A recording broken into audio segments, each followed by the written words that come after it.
And hello, everyone. I'm Tina Jackson, and on behalf of the Community Independence Project, welcome and thank you so much for joining us tonight. And I'm really thrilled to say we have over 700 people from across 101 electorates. So that's 2/3 of the country's electorates. Just amazing. And a special welcome to tonight's speakers. We have Kylea Tink and Cathy McGowan and Brent Hodgson and Jessie Price. And with us is CIP's convener, Alana Johnson. And behind the scenes is Liz Migliorini making all of this happen. So I'd like to start by paying my deep respects to Indigenous Australians and to acknowledge their connection to land, sea and sky and their custodianship of our Australian environment. And I extend that respect to Aboriginal and Torres Strait Islander peoples here tonight. So it's now over a month since the election, and one major result continues to fly under the radar. And here's what it is. A record number of Australians cast their vote for community independent candidates. And the community independent movement is also the fastest growing movement in the country. And in total, 37 community independent candidates stood, representing 1 in 4 electorates. And that's almost double the number who ran in 2022. And the growth in voting for community independence was second only to that of the Labor Party. And tonight, our wonderful speakers will unpack the headlines to reveal another really key outcome of the election.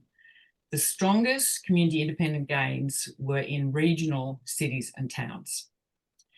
Now, some of you might be new to the Community Independence Project. Our vision is to put community at the heart of Australian politics. And we help grow the community independence movement by facilitating networking and cross-fertilisation and pollination and connecting people to each other. And we're here to facilitate collaboration and the sharing of skills, knowledge and insights. And that's what tonight's Zoom is all about. So let me introduce our incredible panel of speakers. First, Kylea Tink, who will lead the discussion. She is, of course, the former independent MP for the sadly now abolished seat of North Sydney. And she was elected as the community independent on a platform of climate action, political integrity, a forward-focused economy, and equality and respect for all. And Kylea is ambassador for the Community Independence Project. Cathy McGowan is a co-founder of the Community Independence Project. And in 2013, she became the first independent member for Indi and the first female independent to sit on the parliamentary crossbench. And she is recognised as one of the pioneers of the community independence movement. I'm loving all the hearts that are coming up for everyone. Hearts coming up for you next, Brent. Brent Hodgson is a self-confessed data nerd with a penchant for finding the tiny tweaks that make a big difference to campaigns. His data-driven insights played a key role in Monique Ryan's 2022 campaign for Kooyong before leading the 22 state campaign in Hawthorn. And he joined the CIP team in late 24.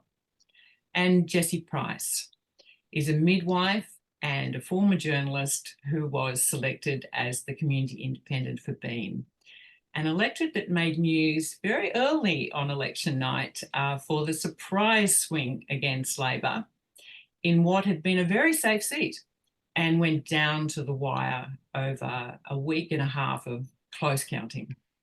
So again, our thanks to you all for joining us, and I'm now going to hand over to Kylea to kick off the discussion.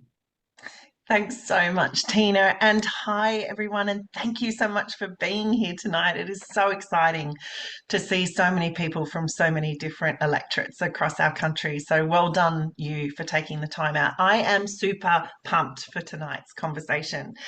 You know, if you only read the headlines or looked at what the media reported in the mainstream media following the election, you might be left feeling like not a lot happened in terms of the community independent movement. After all, we didn't see a flush of new seats gained. But take a little look deeper, and the true results are actually quite extraordinary. And that's what we're here to unpack tonight and talk about. As Tina said, we're all incredibly lucky to be able to hear from three of the best this evening in Brent, Cathy, and Jessie. So please make sure your mobile is on Do Not Disturb, that you've got your cup of tea or a drink close at hand, and settle back to listen what the mainstream media isn't telling you and doesn't want you to know about the 2025 election result. Now, Brent, we're going to start with you. And the ALP result of 93 seats was actually pretty extraordinary. There was a lot of reporting on the night about the swing towards the government and away from the LNP. But from our perspective, what can you tell us about what was happening on the ground in the 37 odd electorates that actually ran a community independent? Yeah, it was a really fascinating story. In obviously in 22, we saw what was described as a watershed in results, and that election in the 2022 election, community independents picked up about 3.1% of the nationwide vote at the 2022 election. If community independents were a party, not a party, but if they were hypothetically, as a political grouping, they would be the sixth largest grouping in Australian politics. In 25, though, we went up even further up the ladder here. So in 2025, we achieved 4.72% of the nationwide vote in the House of Representatives, and that puts community independence as the number five top grouping in terms of politics nationwide. And as Liz mentioned at the start of this presentation, that was only second to the Labor Party in terms of the votes gained at that election. So we saw the Labor Party go up 1.81%, and community independence went up by 1.62%. Oh, Kylie, you're muted. Sorry, Brent, I lost me on the screen. Look, thank you. That is actually incredibly interesting. But can you tell me, how does it play out across the independent landscape? We're all, or are all independents equal? Yeah, it was really interesting seeing the difference between the different types of independents that ran at the last election. Because obviously, we saw a greater diversity of the type of independents that are out there and different groups putting, I suppose, different independent brands forward. So we've seen quite a lot of success around the Daly style independents, and you've got the Andrew Wilkie style independents that have been in for a little while. And you've also got Muslim Votes Matters independents that, contested the federal election for the first time. When we're looking at the growth that happened in the 2025 election, most of that growth was actually centered around the community independents, though. So, of the growth of about 2% that happened across the entire independent spectrum, most of that were in these big community groups that you see down the bottom here, which are the community independents. And I suspect it's because of the nature of what we're actually doing, that we're bringing people together ahead of an election, and I suppose representing a community together, that provides a, really significant electoral advantage out there. Yeah, so and tell me, Brent, I mean, like, because this is actually really important and really exciting stuff. How does it break down state by state? Did you notice any significant differences there? Well, interestingly, when we're having a look at the state by state, the states, basically, if you look across every state, um, independents were going ahead everywhere. And that's not true of all of the other parties that are out there. So you saw, Labor doing well in some states and not others, the coalition doing well in some states but not others. But independents universally were going ahead. So you see in this right-hand column here, every one of those numbers there is a positive number. And they were very successful in certain states, in particular, like in ACT, and we've got the wonderful Jessie Price here, who's responsible for a large number of that figure there. You've got New South Wales, where we've continued to see growth, Northern Territory, and Tasmania, where we saw some significant results as well. We also saw a lot more independents making it to the two-party preferred and two candidate preferred and three candidate preferred results as well. So, although there wasn't a big influx of new seats taken at the 2025 election, there was a huge increase in the number of seats that were really viably contested by independents at the most recent election. And when we're looking at some of these two-party preferred counts and three-party preferred counts, we're looking at seats like Bean, which we'll chat with Jessie in a moment. She was only about 700 votes off securing election there. We're also having a look at three candidate preferred contests like Fisher and Forrest, where there were only a couple of hundred votes off making the final count. And if they can do that, then they're only a couple of hundred or a couple of thousand votes off actually winning that seat. So the story of the number of seats that have necessarily been won isn't really the complete picture of how much the community independents went forwards at the 2025 election. Hey, Brent, I want to just pause there for a minute, actually, because I think it's really important we don't downplay or minimize the significance of independents actually getting up to that two candidate preferred, three candidate preferred count. I mean, that is super, super important, isn't it, when you're looking at actually tipping a seat over and changing its hands politically? Absolutely huge. But it's not something that how do I say this? There's a lot of communities that are right at that cusp of that tipping point where they could actually, make it to the final count now. Which is, I mean, all those macros, that sounds incredibly exciting. And it's quite extraordinary that none of that has been reported in the mainstream media yet. I certainly haven't seen that as a headline, which, Cathy, brings me to you. Everything that Brent has just told us, I confess I'm a little bit confused because some in the media would probably have us believe that there's not a lot to see in terms of the community independent movement from the 2025 election. I know I was sitting on the panel with Channel 10 and certainly attention drifted away from what we may or may not have achieved. And some people are claiming that, the 2025 result is actually evidence that we can't crack beyond the inner city seats. We did well with inner city in 2022, but we haven't been able to crack regional seats in 2025. What's your response to that thinking? So I'm going to answer that question for a little bit, and then Brett and I are going to come back and just do a bit of a deep dive. And then a little bit later, we're going to talk a little bit more about what it means. But first off, I need to say, I live in the regions. And part of the reason I got involved in politics was to get a voice for regional Australia in the mainstream. So, that's my bias. I pay particular attention. So after the night, I rang up my friends and said, look, how did it go? And I was really surprised when we did a deep dive. And I'm just going to take you through what I saw, and then I'm going to talk a little bit about what does it mean. So, for example, I rang Susie Holt in Groom. Now, Susie didn't win. She was one of those two candidate prefers. I said, how did it go? And she said, Cathy, she was so excited. She said, we won Toowoomba. Yeah. And I'm like, oh my God, Toowoomba is the largest inland city in Australia. And Susie won that seat. She won that city. She didn't win the seat of Groom. That's a different story. But the fact that she actually won is just an amazing thing. Then we'd come down to Kylea.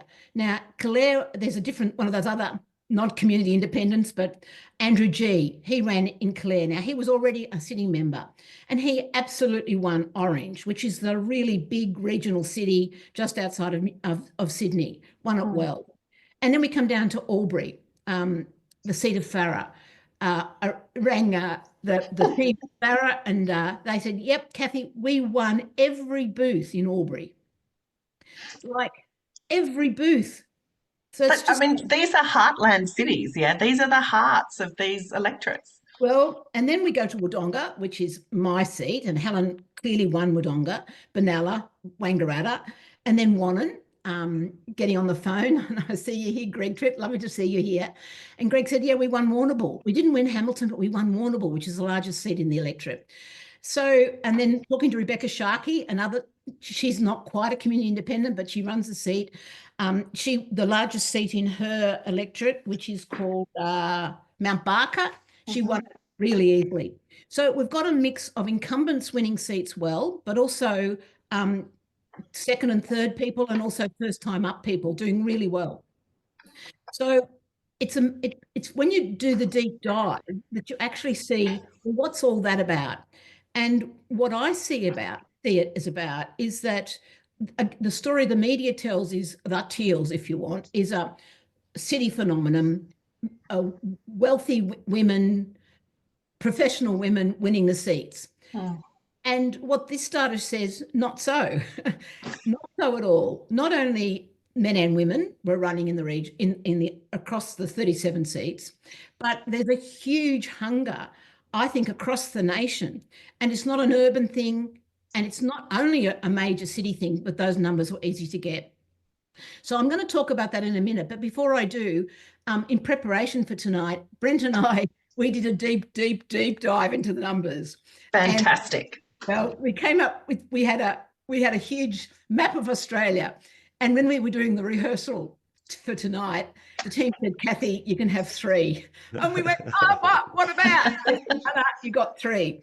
So what Brent's now going to do is just talk about the 3.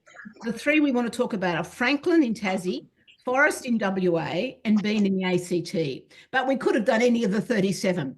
But we just want to talk about what we saw when we do a deep dive into the booths. So I'll pass it back to you, Brent. Can you just talk about what you saw in Franklin? Yeah, absolutely. It was really interesting. Franklin is a sort of on the outskirts of Hobart. It's the satellite towns and cities around Hobart, or satellite towns around Hobart. And it was really interesting to see that where the best results were for Peter George, who ran as the community independent for Franklin, narrowly missing out on winning the seat.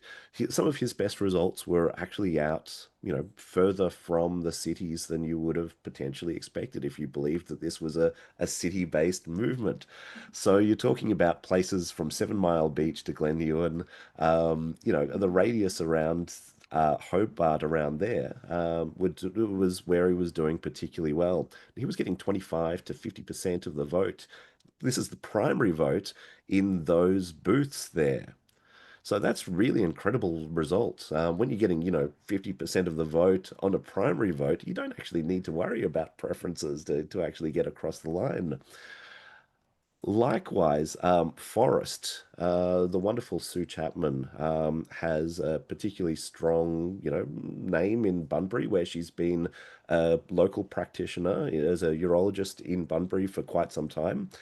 She had an exceptionally strong vote in Bunbury, was getting 20 to 30% of the primary vote there, and did really well in Margaret River as well. We also see in Bean. Bean was really interesting, and as a seat, it's also a really interesting seat because it takes in Norfolk Island, which is a long way from Canberra. So you think of it as a Canberra seat, but then it's got this island in the middle of the Pacific.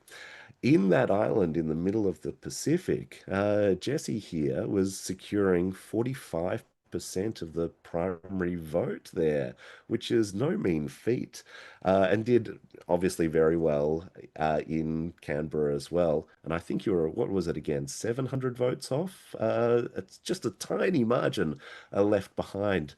So, the types of places where the community independence movement was doing the best in 2025 were actually some of these regional towns and regional cities, where, it's not necessarily the type of places that you would imagine are very linked to the North Shore or the wealthier suburbs or these teal electorates that they imagine us as. It's actually places that are getting neglected and left behind and not having a voice that's actually heard. These are the places where we're actually seeing some of the most significant growth here. Mm. Well, to be really clear, there's no such thing as a teal. Yeah. So I think hopefully this starts to help us shift that narrative, because ironically, the teal story is a media story. It's not a story of our telling. So the power of true community independent campaigns is what I think we've seen in 2025 from what you guys have just described, Cathy and Brent. That's really amazing. You know, the fact this hasn't been reported in the media, maybe we shouldn't be too upset about it, because that might just work in our favour when it comes to 2028. So, you know, let's talk about it amongst ourselves, but maybe we won't push it too far out. Cathy, I've got to say though, having listened to all of that, it does pose a separate question for me. And that is, as these incredible electorate groups now regather following the election, what data points should they be really paying particular attention to out of the election results and all of the work they did leading into the election? So first off, before I answer the question of going forward, I wanted to spend half a second in honouring, acknowledging and thanking everybody for those results. Because every single vote happened because somebody did the work. Someone spoke to their neighbour, someone got organised, someone door knocked, someone stood in the rain at a railway station. So I just want to put the people into that number. It wasn't party machinery. And while some advertising might have helped, it was the work we did. So having said that first, I want to say something else, is that the work's not done. And I actually know it's not ever going to be done.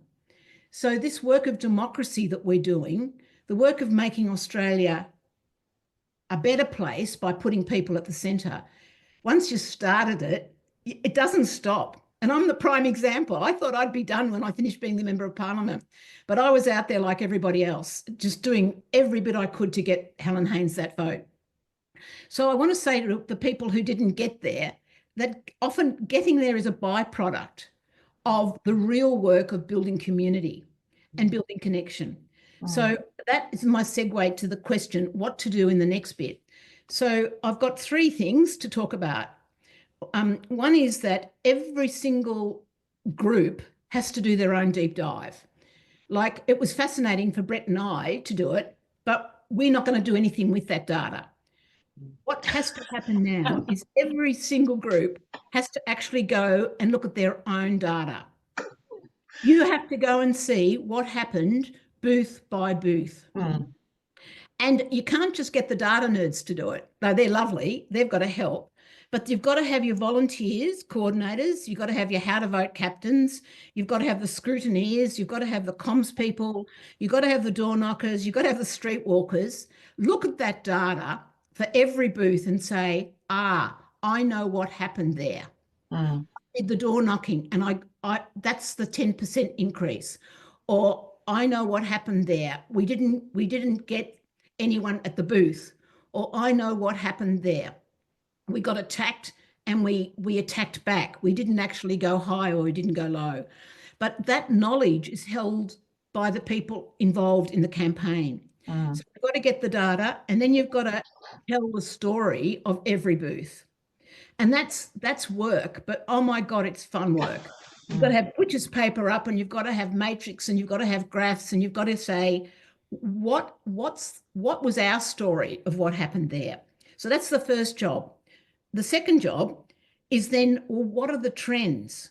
What across the electorate and across the different demographics, what worked? What do we need to do more of? What do we need to do less of? And how does it play out among the demographics and the booths? So in asking what the trends are, this is when the scrutineers come into their own, because we've got to have the scrutineers and others tell us, well, not only the first preference, because that's the obvious bit, but then what happened with the preferences? Did anyone follow the how to vote card of other people? Like, we know for us, not many, we know how independents don't give preferences. Does it make a difference? What happened in some electorates with the informal vote? Like, I think in India, I was between 4 and 5%. Some other electorates where it was really hotly contested might have been higher. So what was it that created the informal vote? So, but it's the preference flow that we're really interested in. because the preference flow tells you where the opportunities are Yeah. in your next campaign to move from where you're going to go to move to somewhere else. So that's the second part of the discussion. What are the trends? What worked? What do we need to do more of? That's easy. But then the third bit is the real fun bit. And that's the bit that says, how do we build community capacity? Mm. And I just want to talk here a little bit, because it's if we think every vote is somebody making a choice, like people don't vote for community independence. I mean, they make a choice to vote for us.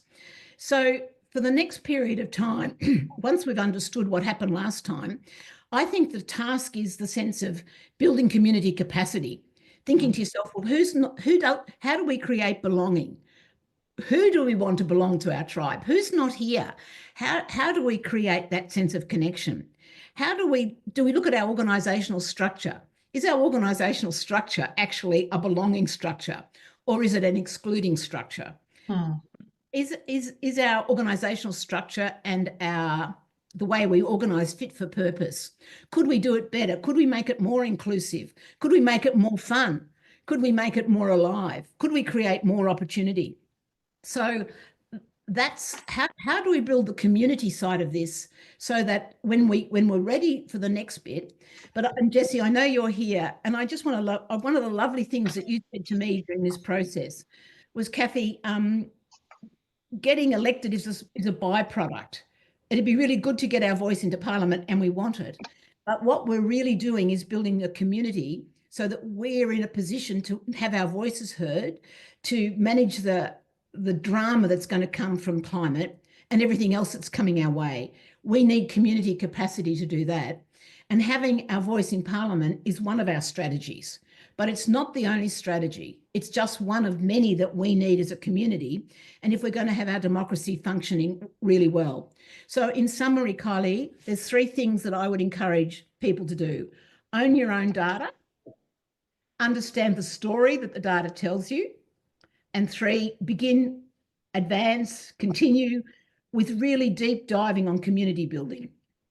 Because I tell you, if one of your booths didn't do what you wanted it to do, the only people who know how to get that booth to do better will be the locals. So you've got to find a way of getting those locals involved. So I'll finish up with that and pass it back to you, because I'm really keen to hear what you've got to say. Cathy, I think all of that is really, really invaluable. And I guess, I mean, what I would say is that it's pretty clear that anyone that was involved in a campaign in 2025 is not going to be going anywhere.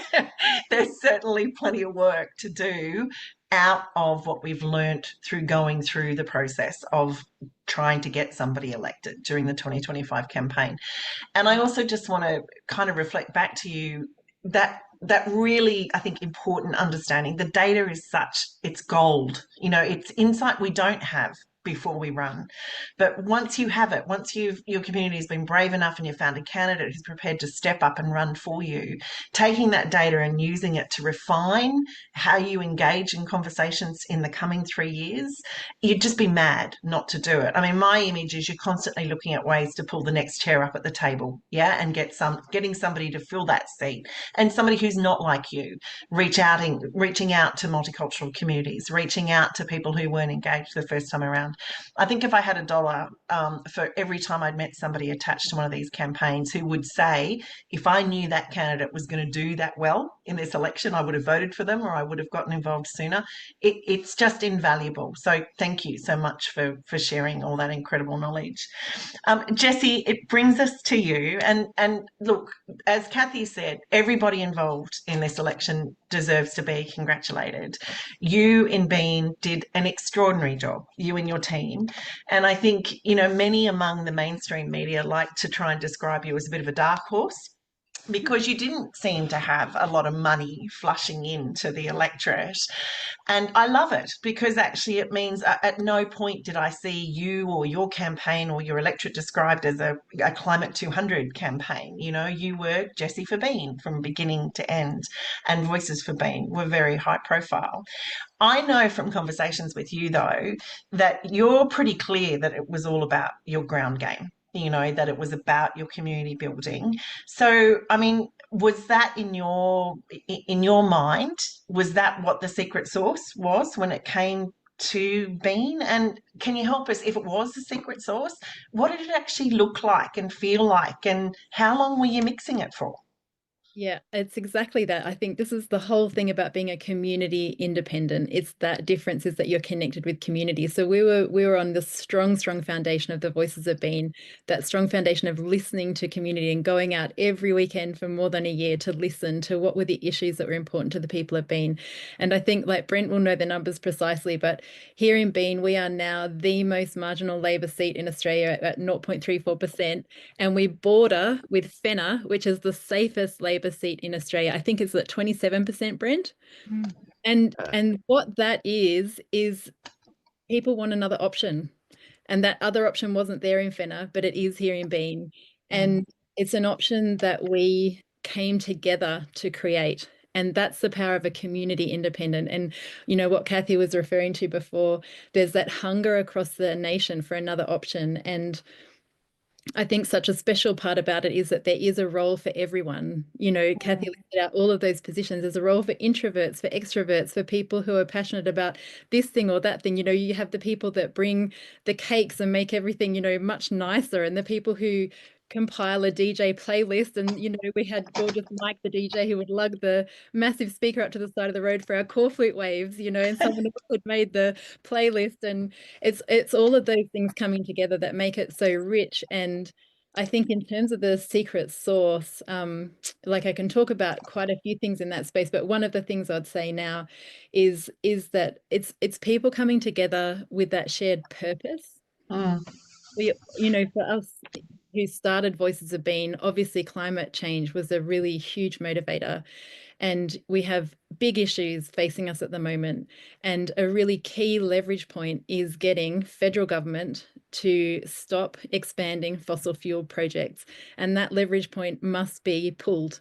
And if we don't come together and do it, then who's going to do it? And so that sense of purpose and empowerment in coming together in that way, it's the community part that is absolutely the key thing. Yeah. And so, what has that meant? I mean, congratulations again, 700 votes. I think I wish I could go down there and strong arm 700 people. They certainly won't get away with it people next time. outside of Bean that it was the people outside of Bean in Paris and wherever. Well, I mean, you raise a really good point, because I think, generally speaking, one of the things we all have to unpack is actually that postal vote, because whether it was Goldstein with Zoe, which is such a loss for all of us, and I know if Zoe's not online tonight, she would have loved to have been here. She's a very strong and passionate advocate for doing politics this way. And what I can tell everyone is she's not going anywhere.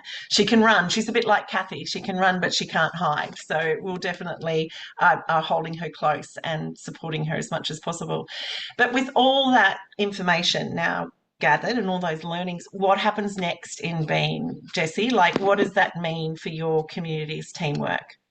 It's exactly what Cathy said. We just focus on community building, and the next election takes care of itself. And I think in terms of some of that secret sauce around just what a positive community we were able to build here in Bean, and we had volunteers signing up every week, and we've had volunteers sign up since the election, after the election, because they see this amazing thing and want to come and be part of it. And so the values that we had of just being positive and proactive, we came together for a lot of different kind of feelings of frustration or sheer rage. But, to just channel that forward as real positive, proactive action together. And we had set, values about saying what you can do. And so you're not overstretching or overwhelming yourself, and being generous with one another and assuming the best. So those really positive ways of being together was so foundational. And just going back to that foundation of listening and connecting, we'll be putting on events, putting on town halls, we'll be going out and doing stalls, and just keeping on connecting with the people of Bean and joining in with, lake cleanups and land care, ridge weeding groups and things like that. It's all about just connecting. That's the main thing. And I think in terms of what it felt like, we came together for all these reasons, but we had such a sense of joyful purpose. There's a lot of joy when you're doing something positive together.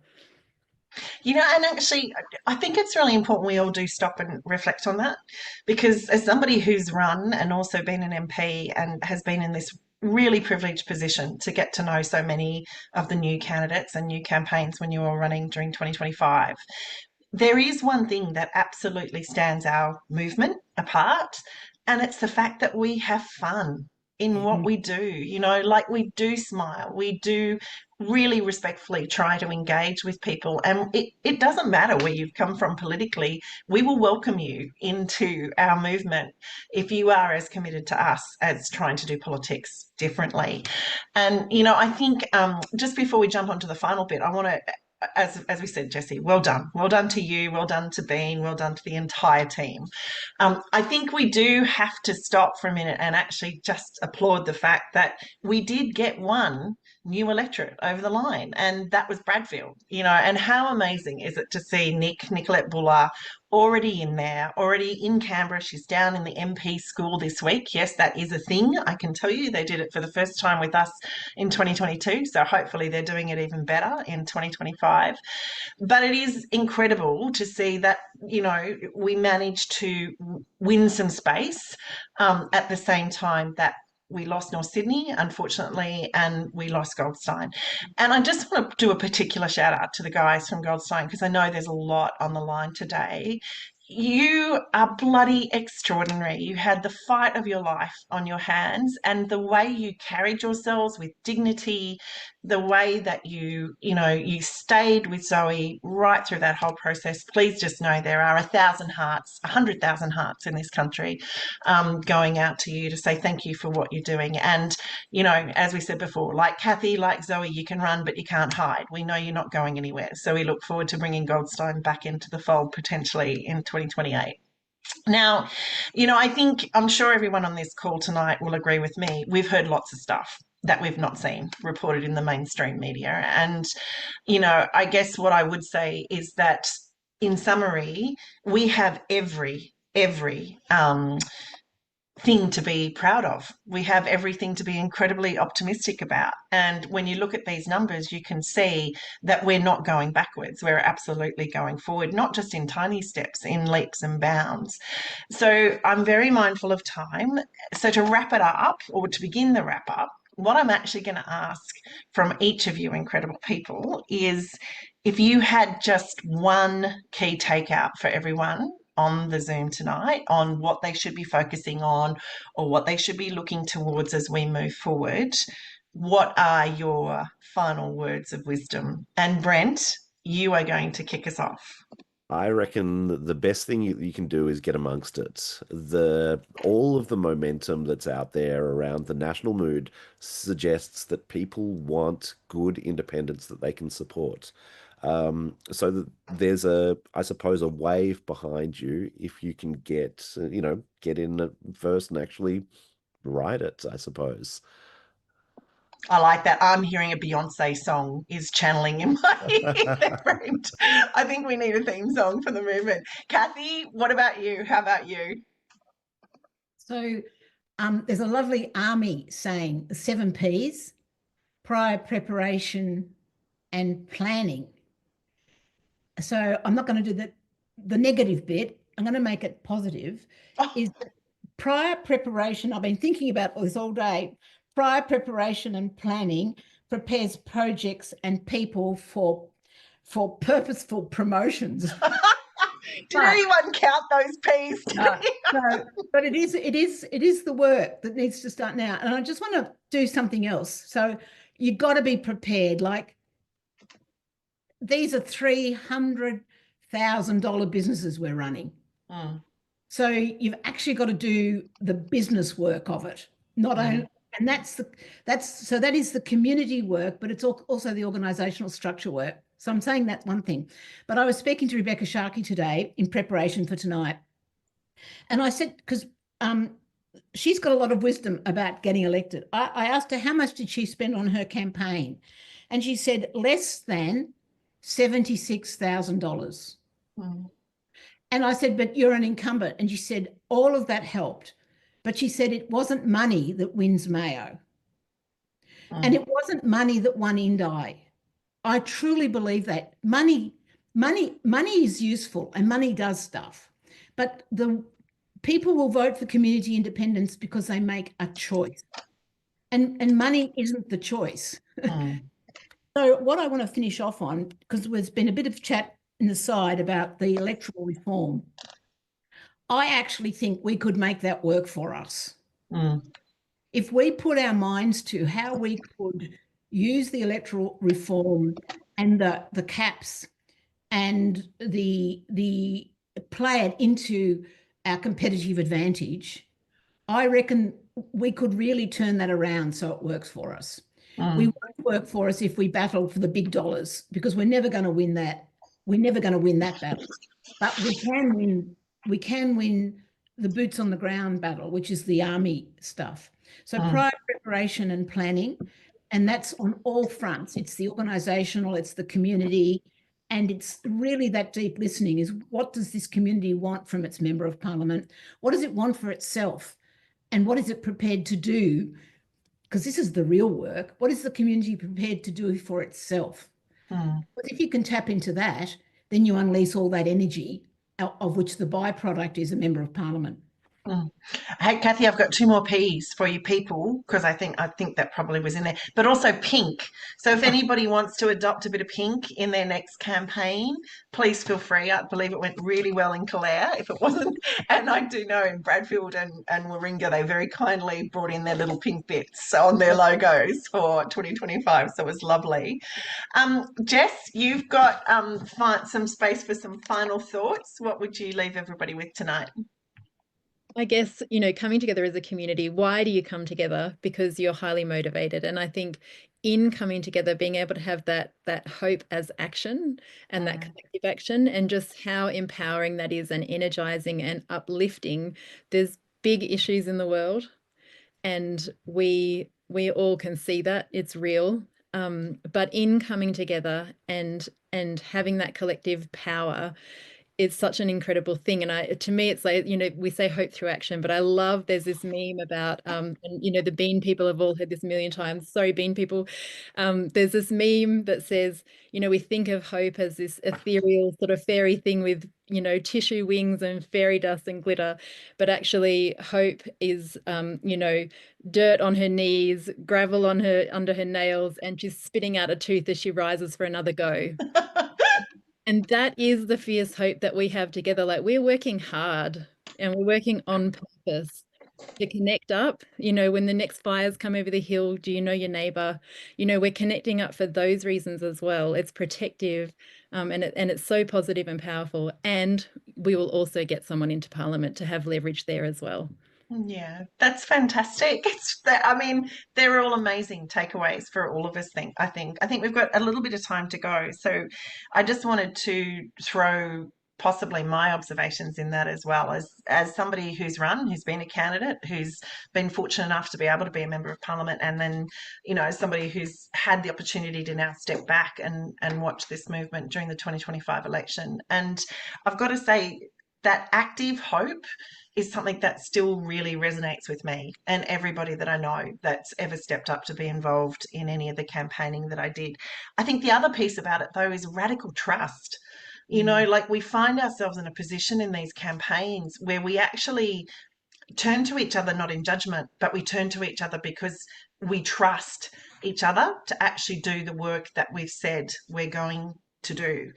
And for me, I think there is still a fundamental truth in this movement, and that is that every person that steps up and gets involved in this movement is here because we are accepting our own personal responsibility for our democracy. If we're unhappy with where we are as a nation at the moment, the truth of the matter is the majority of us have probably been voting for more than 1 year.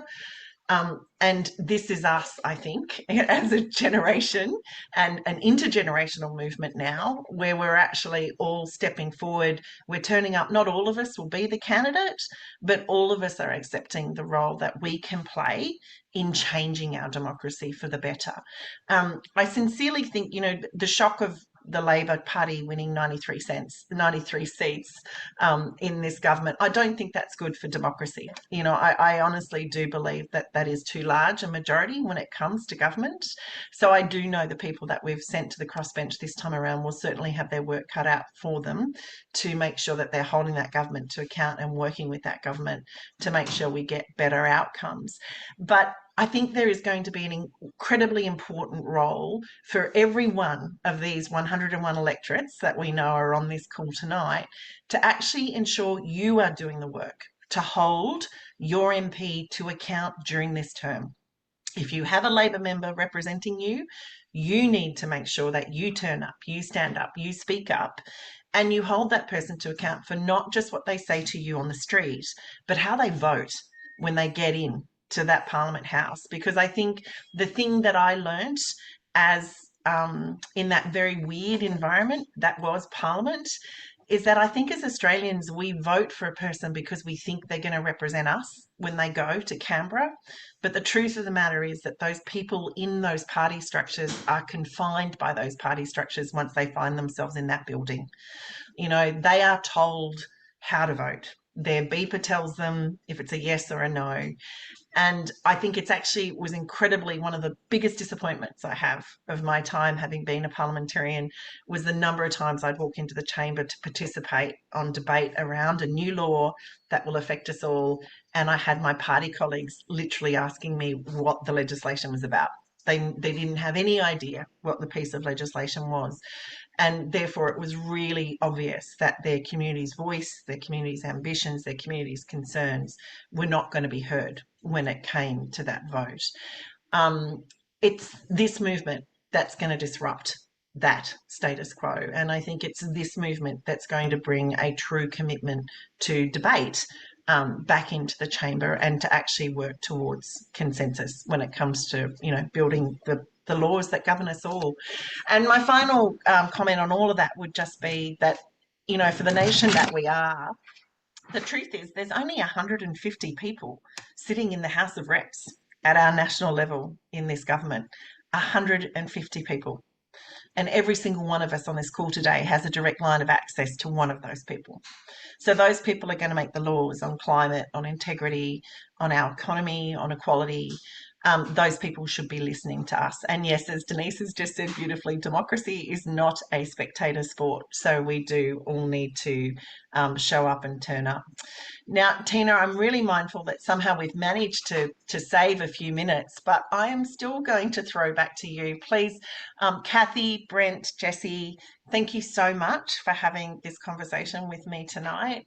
Truly, you've all been inspirational, and I think I speak for all of us when I say we're incredibly grateful to have people like you at the heart of this movement and in this movement. And I look forward to seeing what happens in the next 3, 5, 6, 9, 12. God damn it, I'm going to live to be 108. So let's just say it, the next 54 years. Back to you, Tina. Oh, thank you so much, Kylie. And thanks to all of you. Thank you, Cathy and Brent and Jessie. Thank you for sharing your insights and highlighting for us the depth and strength of the community independence movement and the true impact that lies beyond those headlines that we've dug down to tonight.